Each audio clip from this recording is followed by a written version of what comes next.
Hakim tidak menerima permohonan pra-peradilan dari Sekjen PDI Perjuangan Hasto Kristianto. Lalu apa langkah kuasa hukum Hasto selanjutnya? Sebelumnya juga muncul narasi politisasi kasus Hasto yang perlu dibuktikan. Saat ini kita akan bahas dan juga mengulasnya di pagi hari ini bersama dengan sejumlah narasumber yang sudah hadir melalui sambungan daring. Ada kuasa hukum dari Hasto Kristianto, Pak Magdir Ismail. Selamat pagi, Pak Magdir. Selamat pagi. Terima kasih sudah diundang, Rizdi. Oke, baik, terima kasih. Kemudian ada pakar hukum Universitas Jenderal Sudirman Purwokerto, ada Prof. Hipnu Nugroho. Selamat pagi, Prof. Hipnu. Selamat pagi, Mbak. Kemudian ada pengamat politik yang juga sekaligus Direktur Eksekutif Indikator Politik Indonesia, Mas Burhanuddin Muhtadi. Selamat pagi, Mas Burhan. Pagi, Disti. Oke, kita masih membahas soal bagaimana putusan dari pra-peradilan ini yang mengatakan tidak menerima pengajuan pra-peradilan tidak dapat menerima pengajuan pra-peradilan dari Sekjen PDI Perjuangan Hasto Kristianto. Yang kemudian menarik tadi dari paket berita sebelumnya, Pak Magdir, Pak Todung Mulya Lubis mengatakan this is not the end, begitu ya. Ini bukan akhir dari segalanya. Akan ada langkah selanjutnya. Nah, langkah selanjutnya ini setelah tidak diterima pengajuan pra-peradilannya, apa langkah selanjutnya yang akan dilakukan oleh tim kuasa hukum dari Hasto Kristianto setelah ini? Ya, terima kasih. Begini, kemarin itu putusan dari pengadilan itu dikatakan bahwa tidak diterimanya permohonan pra-peradilan ini karena digabungnya dua sprindik dalam satu perkara, yaitu sprindik suap dan juga sprindik perintangan menghalangi penyidikan. Hanya itu alasannya hakim di dalam mempertimbangkan putusan kemarin itu. Artinya apa? Karena yang kami uji di dalam permohonan pra-peradilan itu, yang kami katakan ada penetapan tersangkanya tidak sah karena tidak ada bukti permulaan yang cukup, istilahnya undang-undang seperti itu, dan bukti permulaan yang substansial, ya, dan juga merupakan delik inti dari pasal yang dipersangkakan. Itu belum diperiksa sama sekali oleh hakim, meskipun sudah ada 7 ahli hukum pidana yang dihadirkan dan semua bicara tentang itu, gitu loh. Nah, jadi sekali lagi saya kira ini terus terang buat kami ya, sungguh mengecewakan, karena pada awal persidangan hakim meminta kita melakukan perdebatan intelektual di dalam perkara ini, bukan melakukan perdebatan administratif. Tapi nyatanya putusannya? Ya, itu satu. Tetapi ternyatanya putusannya seperti itu, ya. Dan sama sekali tidak dibahas apakah permohonan yang kami sampaikan ini, ya, terutama ketika kita mencoba mempersoalkan bukti permulaan di dalam perkara suap dan begitu juga bukti permulaan dalam perkara perintangan penyidikan, itu sama sekali tidak disinggung oleh hakim. Jadi artinya apa? Artinya bahwa sebenarnya pada satu sisi dia tidak menerima permohonan kami, pada sisi yang lain dia menganjurkan kami untuk silakan ajukan lagi permohonan pra-peradilan. Tapi ini kan sesuatu yang menurut hemat kami ini tidak sepatutnya dilakukan seperti itu, gitu loh.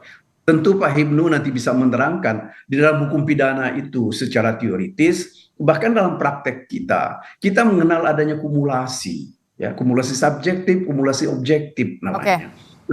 Sehingga putusan yang disampaikan oleh majelis hakim kemarin itu secara teoritis sudah nggak bisa dipertahankan, apalagi nggak ada aturan yang diacu bahwa penggabungan dua persoalan dalam satu permohonan pra-peradilan tidak dibenarkan menurut hukum, ya. Nggak ada aturan tentang itu, gitu loh. Semestinya kalau kita bicara tentang cepatnya perkara, penyelesaian perkara, seharusnya itu nggak ada masalah digabungkan. Seharusnya tidak masalah ketika dua permohonan itu digabungkan, begitu ya, karena ada dua sprindik di situ. Kalau dari sisi kuasa hukum Sekjen PDI Perjuangan Hasto Kristianto. Nah, kalau dari sisi hukum pidananya, Prof. Hipnu, ini sebenarnya seperti apa sih untuk kasusnya Mas Hasto ini? Hakim menilai harusnya ada dua permohonan pra peradilan soal penetapan tersangka dan juga perintangan penyidikan. Nah, dari sisi hukum sendiri seperti apa penjelasannya, Prof. Hipnu? Berikan penjelasan kami dengan orang yang awam hukum dengan pemahaman yang lebih mudah lah istilahnya. Terima kasih Pak Madir, Mas Burhan. Jadi memang dalam ilmu hukum material dikenal adanya penggabungan. Ada voking, ada spritzing, istilahnya kan seperti itu. Nah, penggabungan itu terhadap penggabungan tindak pidananya. Tadi saya kata Pak Madir adalah penggabungan subjektif ataupun objektif. Memang dalam hukum formil terkait dengan pra peradilan, saya baru dengar kali ini juga ada penggabungan di dalam 2 sprindik dalam suatu perkara. Tapi saya melihat begini Pak Madir, memang ada 2 sprindik, yang satu adalah sprindik dugaan suap, yang satu sprindik obstruction of justice. Pertanyaan kemarin, kalau kita melihat alur pikirnya hakim, bahwa sulit untuk membedakan. Nah, sulit membedakan bukti mana yang untuk obstruction of justice, bukti mana yang untuk terkait suap. Nah, di sini dengan waktu yang hanya 7 hari akan kesulitan menentukan suatu bukti yang akan dilakukan. Ini saya kira secara nalar juga bisa diterima, kan itu loh. Kalau seperti itu karena kecukupan. Tapi paling tidak memang ini suatu yang baru. Suatu yang baru. Saya membaca jalan pikiran hakim untuk melihat suatu yang betul-betul lex stricte, bahwa bukti itu untuk A, bukti itu untuk B. Ini yang agak alasan pembenar dari hakim dengan waktu 7 hari yang sudah capai sulit untuk membedakan. Oleh karena ini bagi kami orang kampus suatu yang baru menarik untuk kajian. Ini baru terjadi, pertama kali terjadi. Baru kali terjadi, karena selama ini kasus yang terjadi satu sprindik, satu pra peradilan. Karena memang fokus Mbak, fokus buktinya mana, objeknya mana, buktinya permulaan terus berkembang, terlihat sekali, gampang sekali. Karena ini memang dalam suatu pra peradilan itu menurut saya sebagai filter ya. Filter yang pertama sebelum masuk adjudikasi. Sehingga filter yang pertama ini kalau memang ada bukti yang kurang, bukti yang tidak relevan dengan bukti yang ditentukan dalam suatu TKP, ya gugur. Kan gitu loh. Jadi jangan sampai menetapkan seorang bukti yang tidak relevan dengan pokok perbuatan yang dilakukan. Okay. Ini yang tingkat hati-hatinya seperti itu ya. Oke, respon Anda Pak Magdir. Pak Magdir? Pak Magdir bisa mendengar suara? Saya nggak bisa dengar, Diti. Oh, oke.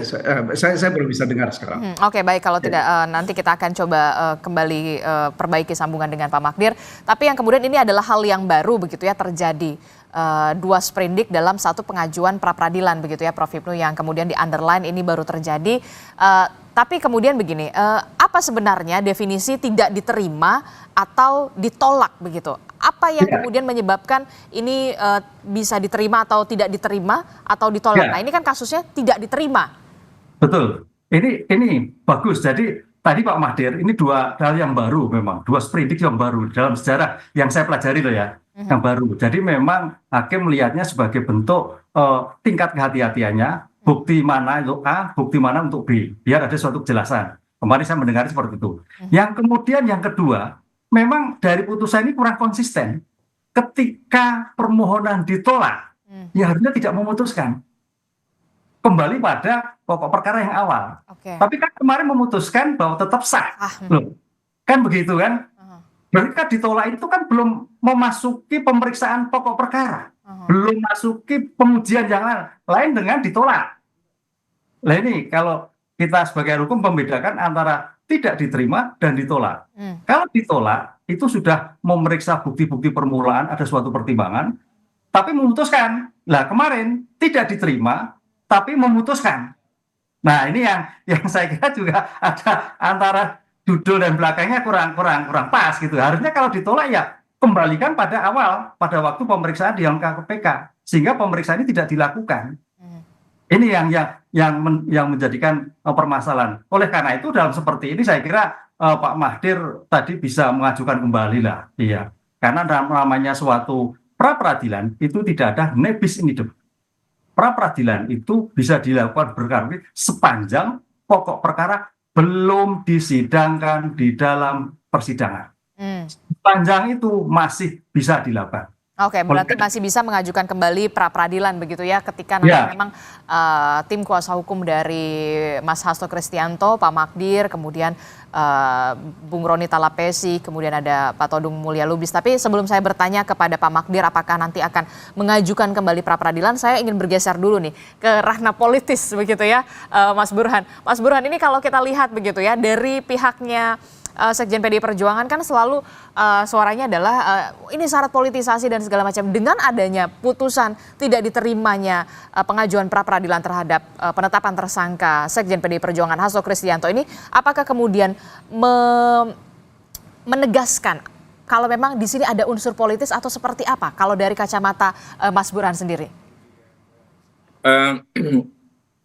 Saya kira tuduhan atau klaim kasus ini sangat rentan isu politik tidak bisa diabaikan ya. Kalau kita melihat kasus Harun Masiku kan sudah terjadi 6 tahun lalu pada masa pimpinan KPK sebelumnya. Kenapa kemudian baru muncul sekarang? Jadi isu itu saja sudah menunjukkan bahwa kasus yang melibatkan Mas Hasto itu sangat kuat dosis politiknya. Dan saat yang sama kita juga tidak bisa mengelak ya isu di belakang layar. Lagi-lagi saya menghindari untuk bicara dari aspek teknis hukum karena itu bukan bidang saya. Ya politik di belakang layar yang menurut saya jauh lebih orisinil dalam menafsirkan apa yang terjadi di depan layar ya. Jadi kalau kita belajar politik dramaturgi, apa yang terjadi di backstage itu jauh lebih kuat untuk menafsirkan apa yang di depan. Nah itu juga sangat kuat aroma politiknya. Lepas soal benar tidaknya ya isu tersebut ya, tetapi kita mendengar misalnya berkali-kali isu bahwa kalau misalnya PD Perjuangan bergabung dengan pemerintahan, salah satu yang menjadi tolok ukur adalah apakah kasus yang membelit Mas Hasto bisa diselesaikan atau politik. Nah, kemarin Disti 2 atau 3 hari sebelum putusan itu diambil itu ada statement dari Pak Prabowo di acara Muslimat NU yang mengatakan ada pihak-pihak yang ingin memisahkan Pak Prabowo dengan Pak Jokowi. Apakah ini berhubungan? Nah kebetulan beberapa hari terakhir saya kan diundang RPDU oleh DPR ya dalam pembahasan RUU statistik. Nah itu hampir semua politisi yang saya temui di belakang layar lagi-lagi ya sudah menangkap sinyal gugatan yang diajukan oleh Mas Hasto akan ditolak di sidang pra peradilan ketika statement Pak Prabowo itu dinyatakan di depan publik. Itu kejadian 3 atau 2 hari yang lalu ya. Ketika itu tadi sekitar 2 jaman gitu ya membahas RUU statistik, ada pembicaraan dari semua politisi ya. Jadi politik itu kan memang susah untuk dibuktikan ya, tetapi lagi-lagi kalau kita punya akses untuk membicarakan pada pihak-pihak yang mungkin punya kedekatan dalam menentukan apa yang terjadi di depan layar, sepertinya kok ada benarnya juga ya.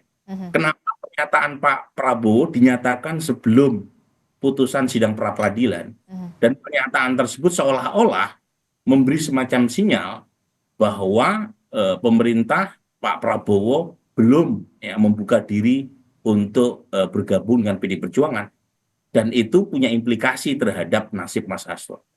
Dan penegasan ini memang sengaja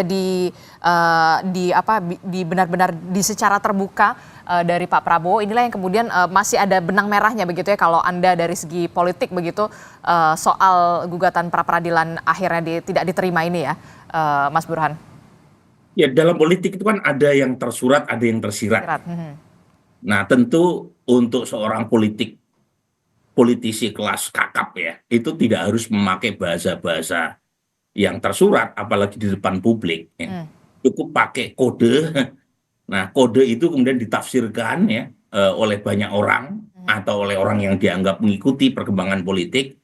Dan bacaan saya ya, ketika Pak Prabowo menyatakan ada pihak-pihak yang ingin memisahkan dirinya dengan Pak Jokowi, itu satu kode yang terang benderang gitu ya, yang mungkin tidak keluar dari ruang hampa. Politik kan nggak muncul dari ruang hampa.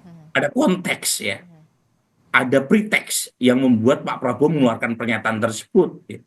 Nah, kemudian saya baca pernyataan tersebut semacam preteks buat munculnya penolakan terhadap gugatan Mas Hasto di sidang pra-peradilan.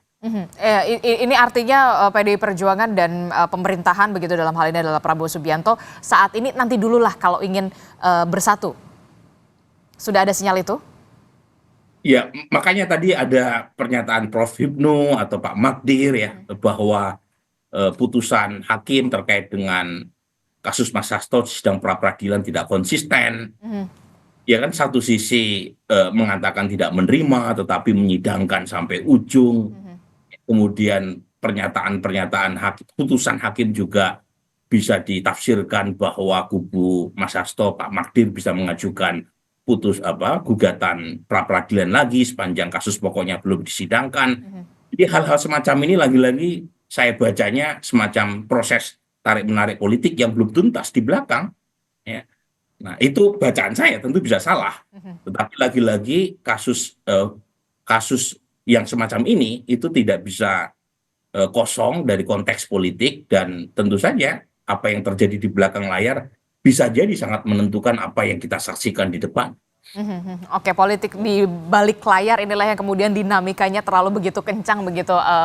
Anda menyebutkan masih ada tarik-menarik yang belum selesai, belum tuntas begitu ya. Kalau misalkan dari segi kacamata seorang Mas Burhan begitu ya, dari analisa Anda Mas Burhan. Tapi saya ingin ke Pak Magdir. Pak Magdir, dengan analisa dari Mas Burhan ini, apakah kemudian ada relatable-nya, ada hubungannya dengan tidak diterimanya gugatan pra-peradilan yang diajukan oleh Hasto Kristianto ini? Itu bisa jadi benar seperti itu, Desti ya. Karena begini, bagaimanapun juga putusan dari apa yang dibacakan kemarin itu, hakim mencoba untuk berada di tengah, dalam arti bahwa dia tidak ingin mengatakan bahwa permohonan kami ini patut dikatakan benar, dan juga dia tidak juga mau mengatakan bahwa permohonan kami ini harus ditolak sehingga KPK lah yang benar, ya. Makanya dia katakan bahwa ini putusan ini tidak dapat diterima. Ada satu hal saya kira yang mungkin mesti kita lihat betul secara baik. Saya kira bau-bau politik itu cukup cukup sangit ya, dan agak tercium betul bahwa ini bagaimanapun juga pasti ada tarik menariknya di dalam kaitannya dengan apakah partai PDIP bergabung atau tidak bergabung, atau akan berbaik-baikan kepada Jokowi atau tidak. Karena bagaimanapun juga penetapan Mas Hasto ini sebagai tersangka dilakukan 3 hari sesudah keluarga Pak Jokowi diberhentikan sebagai anggota PDIP. Itu satu. Kemudian yang kedua, narasi yang dikembangkan adalah ini ada penghalangan yang bukan hanya dilakukan oleh Mas Hasto, tetapi juga dilakukan oleh mantan pejabat di KPK. Itu yang disebut-sebut seperti itu. Bahkan di dalam jawaban KPK kemarin, ada penghalangan yang dilakukan oleh aparat polisi ketika mereka mengejar orang katanya di PT IKA. Nah, bagaimanapun juga, saya kira kan PT IKA itu kan lembaga negara yang punya standar dan aturan, ya. Kalau ada orang di dalam mobil, hidup mobilnya, mereka ada ini yang saya dapat cerita dari seorang teman yang mengalami persoalan itu. Di dalam mobil itu ada 2 orang, satu laki-laki dan satu perempuan yang tidak jelas urusannya. Ketika ditanya oleh seorang polisi ini, sedang apa yang mereka lakukan di situ, dikatakan mereka kami IO dari satu kegiatan, padahal di situ tidak ada kegiatan apa-apa. Nah, kalau mereka memang mau melakukan penyamaran, ini kan di lembaga negara gitu loh ya, mestinya kan juga ada koordinasi tidak bisa dilakukan seperti ini. Dan ini disampaikan di dalam jawaban mereka. Ya. Saya kira banyak sekali hal-hal yang yang tidak sepatutnya dilakukan, tetapi itu justru dilakukan. Oke. Gitu loh. Jadi menurut hemat saya dalam persoalan ini ya memang bahwa harus ada penyelesaian politik itu ya nggak ada juga salahnya. Sebab bagaimanapun juga kalau ini kita biarkan berlarut-larut, yang akan rugi itu banyak pihak, bukan cuma Mas Hasto. Jadi menurut Anda harus ada penyelesaian dulu nih dari segi politis begitu ya, jangan sampai masih ada tarik-menarik dulu begitu ya kalau dari. Jadi sebenarnya Distri ya, kalau kami sih melihat kalau kedua belah pihak dalam hal ini pemerintah dan KPK ingin menyelesaikan ini secara baik, mestinya ini permohonan pra peradilan itu diterima. Ya. Karena inilah jalan keluar untuk memecahkan perseteruan yang tidak ada gunanya sekarang ini. Gitu. Oke, tapi kan kemudian Prof. Hipnu mengatakan terbuka peluang Pak Magdir dan juga tim yang lain begitu ya, rekan-rekan yang lain ini bisa mengajukan pra peradilan dengan sprindik yang berdasarkan sprindik yang berbeda, suap dan juga perintangan penyidikan. Apakah nanti benar-benar akan dilakukan ataukah kemudian ada langkah lain yang bisa dilakukan untuk bisa dalam tanda kutip menggugurkan penetapan tersangka dari seorang Hasto Kristianto yang sudah ditetapkan sebagai tersangka oleh KPK, dan bagaimana pula hubungan PDI Perjuangan dengan pemerintahan pasca setelah kita lihat pengajuan pra peradilan ini tidak diterima dan penyidikan akan terus berlangsung. Bagaimana hubungan PDIP dengan pemerintah? Jadi jangan dijawab dulu, kita akan jeda, usai jeda kami kembali.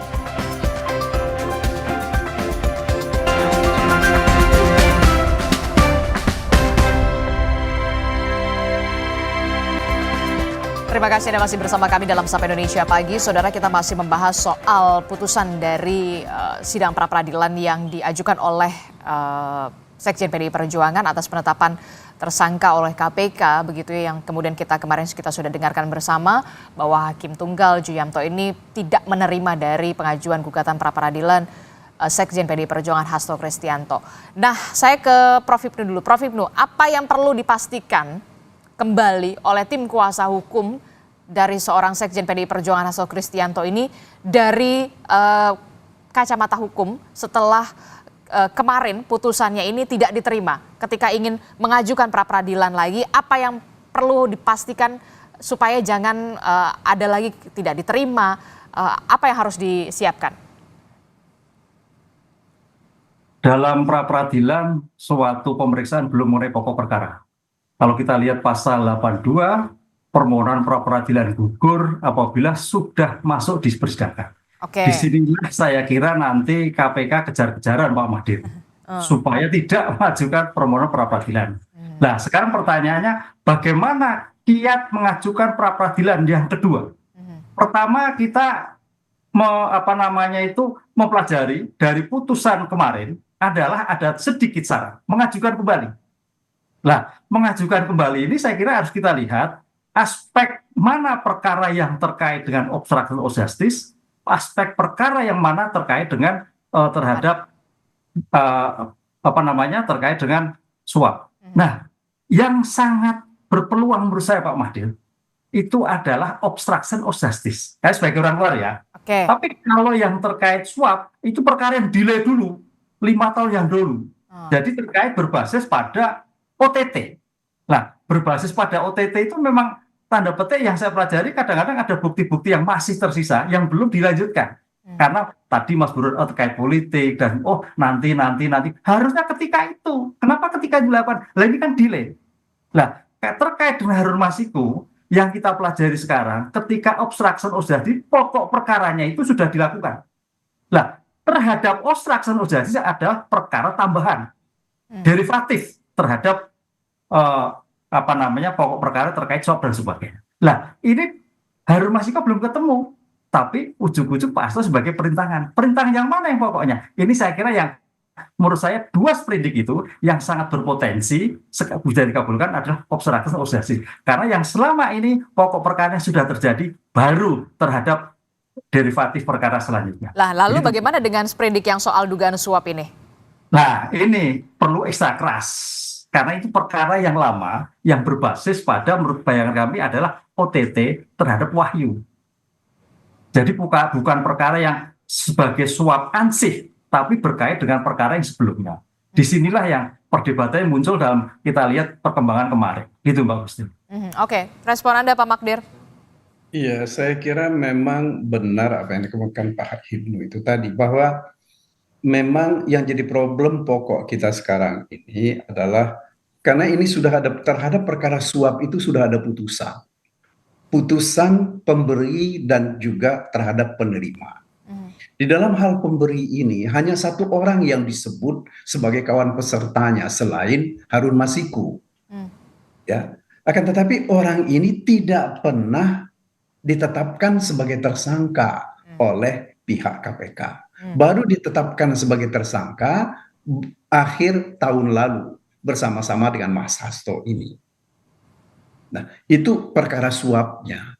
Yang jadi persoalan buat kita adalah dari putusan yang sudah ada itu tidak ada satu indikasi bahwa Mas Hasto ini terlibat dalam perkara suap. Tidak juga, karena begini, seolah-olah yang framingnya sekarang ini Mas Hasto ini kasih uang kepada Harun Masiku untuk menyuap Wahyu.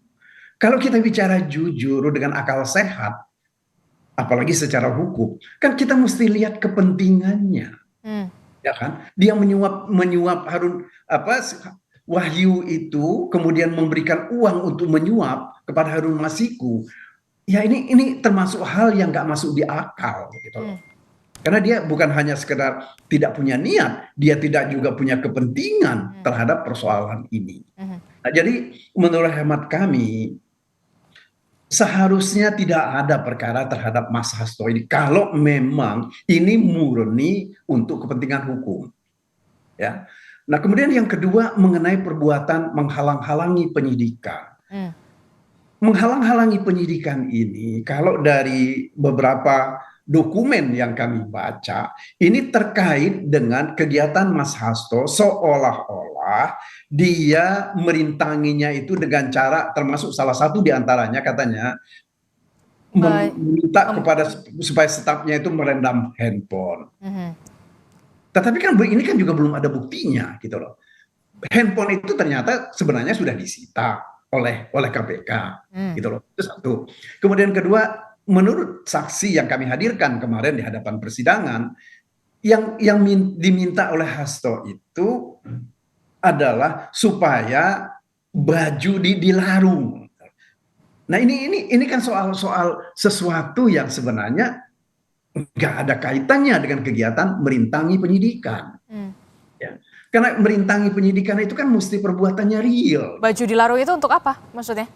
Iya, karena seolah-olah karena si anak buahnya Mas Hasto ini kan dia sempat beberapa waktu yang lalu dia diminta, ya kalau kami istilah bahasa kami, dia dibohongi oleh penyidik ya karena dia katanya dipanggil oleh Mas Hasto. Tetapi ternyata itu bukan dipanggil oleh Mas Hasto. Dia kepada dia diminta barang-barang yang dia bawa. Ya. Kemudian dilakukan penyitaan. Ini tanpa ada surat, tanpa ada pemberitahuan, dan ini kan bukan dalam keadaan tangkap tangan. Nggak, sama sekali tidak ada kegiatan yang dilakukan oleh stafnya Mas Hasto ini terkait dengan perkara. Meskipun dulu dia sempat menjadi saksi dalam perkara yang terdahulu. Jadi ini yang kami lihat bahwa perkara ini bau aroma politiknya itu cukup tajam begitu loh. Bahwa ini kemudian digunakan untuk kepentingan lain, terus terang saya nggak tahu. Mungkin Mas Burhan yang bisa mengatakan. Oke, karena sudah dilempar ke Mas Burhan, jadi saya ke Mas Burhan ya. Mas Burhan, ini gimana nih kalau dari sisi politisnya dengan adanya tidak diterimanya gugatan pra peradilan, seberapa besar kemudian pengaruh hubungan PDI Perjuangan dengan partai politik koalisi yang ada di dalam pemerintahan? Apakah ini kemudian kembali menyiratkan ataupun menegaskan PDI Perjuangan berada di luar dengan adanya tidak diterima gugatan pra peradilan ini? Iya, jadi menarik ya kalau kita menyimak hubungan PDI Perjuangan dengan pemerintahan Prabowo. Jadi berkali-kali PDI Perjuangan mengatakan partainya akan mendukung pemerintahan Prabowo meskipun berada di luar. Dengan bahasanya, diksinya adalah mitra strategis dalam tanda kutip. Mitra strategis, konsisten mendukung Pak Prabowo tetapi berada di luar, meskipun ini juga bisa dipertanyakan karena ada figur salah satu orang yang sangat dekat dengan Ibu Mega yang menjadi Menko ya di pemerintahan Pak Prabowo. Tapi lagi-lagi itu berbeda, Disti, kalau kita bandingkan dengan relasi PDI Perjuangan ketika menjadi oposisi pada masa Pak SBY. Jadi memang apa yang kita saksikan belakangan, terutama kalau kita tarik pasca Pilpres 2024, Pak Prabowo itu tidak ada masalah personal dengan PDI Perjuangan maupun dengan Ibu Mega. Yang masih menjadi ganjalan adalah relasi antara PDI Perjuangan dengan Pak Jokowi. Dan kebetulan mitra strategis Pak Prabowo adalah Pak Jokowi sekarang ini gitu. Jadi relasi itu yang menurut saya menjelaskan mengapa tarik-menarik politiknya sangat kuat. Dan itu pula yang menjelaskan mengapa PDI Perjuangan itu seolah-olah mengambil posisi yang tidak terlalu tegas berkaitan dengan pemerintahan Pak Prabowo. Abu-abu maksud Anda? Iya kan, berada di luar tetapi mendukung pemerintahan Pak Prabowo. Itu kan juga menunjukkan satu sikap yang kurang terang benderang ya berkaitan dengan relasi antara pemerintahan dengan partai yang berada di luar kekuasaan. Tapi lagi-lagi itu satu pesan yang hanya bisa ditangkap oleh mereka yang berada di dalam. Dan kasus Mas Hasto ini itu bisa menjadi semacam tolok ukur untuk mengikuti sejauh mana perkembangan relasi itu masih berjalan atau tidak.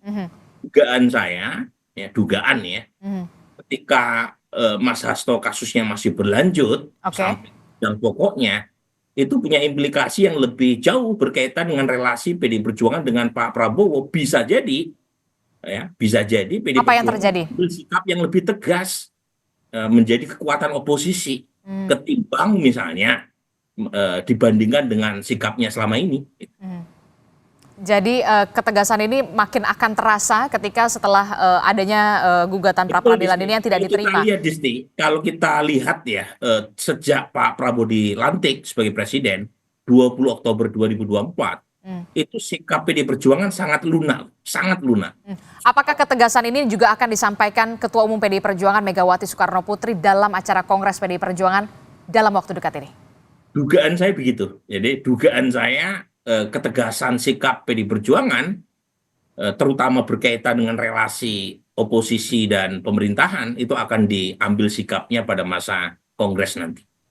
Oke, termasuk juga posisi PDI Perjuangan dalam pemerintahan atau di luar pemerintahan juga nanti ketegasannya akan disampaikan atau keluar dalam tanda kutip ini akan disampaikan oleh seorang Ibu Megawati Soekarno Putri ya. Betul, jadi dugaan saya sikap ambigu yang diambil oleh PDI Perjuangan itu akan dituntaskan pada Kongres nanti. Dan itu sangat tergantung, salah satunya itu kasus hukum yang sekarang sedang membelit Mas Hasto. Oke, terakhir singkat saja Pak Magdir, setelah gugatan pra peradilan ini tidak diterima, apa respon yang disampaikan oleh Mas Hasto kepada tim kuasa hukum? Apakah tetap akan maju, akan mengajukan pra peradilan, atau oke, saya akan terima dengan legowo, saya akan hadapi ini dengan 2 sprindik yang akan bergulir sampai nanti ke persidangan? Apa yang disampaikan oleh Mas Hasto? Dalam pembicaraan kami dan diskusi kami masih belum mau menyerah untuk tetap mempersoalkan bahwa penetapan tersangkanya Mas Hasto ini tidak sah. Bahkan kami sedang merumuskan kegiatan yang lain yang mungkin nanti juga akan mempersoalkan persoalan ini, terutama terkait dengan KPK. Termasuk soal bongkar-membongkar ini akan jadi dilakukan oleh seorang Hasto Kristianto? Saya belum tahu soal itu. Mungkin Mas Burhan yang lebih tahu soal bongkar-membongkar dan apa yang perlu dibongkar. Oke, tapi berarti seorang Hasto Kristianto bersama dengan kuasa hukum akan melawan setelah adanya sidang pra-peradilan ini tidak diterima. Mungkin dengan pengajuan pra-peradilan lagi. Iya, salah satu di antaranya itu dan saya kira kami juga sedang merumuskan kegiatan yang lain yang masih tetap dalam kerangka hukum yang kami bisa lakukan terhadap penetapan sebagai tersangka ini. Kegiatan lainnya itu apa ya, Pak Magdir? Lebih spesifik. Iya, termasuk di antaranya ya ini yang masih belum kita putuskan gitu loh ya. Soal keberadaan kegiatan-kegiatan pimpinan KPK yang menurut hemat kami itu perlu dikaji ulang. Oke, tampaknya masih belum mau dikeluarkan semua oleh seorang Pak Magdir Ismail begitu ya, tapi nanti kita hargai itu, kita akan lihat bagaimana langkah selanjutnya yang akan dilakukan oleh tim kuasa hukum dari seorang Sekjen PDI Perjuangan Hasto Kristianto setelah gugatan pra-peradilannya tidak diterima oleh pengadilan. Terima kasih Pak Magdir Ismail telah bergabung bersama kami. Kemudian ada Prof. Hipnu, Mas Burhan, terima kasih. Nanti kita akan lihat bagaimana di Kongres PDI Perjuangan apakah ketegasan itu akan benar-benar terlihat dari seorang Ketua Umum PDI Perjuangan Megawati Soekarnoputri. Terima kasih Bapak-Bapak, sehat selalu. Assalamualaikum, selamat pagi. Waalaikumsalam. Pak Magdir, Pak Burhan.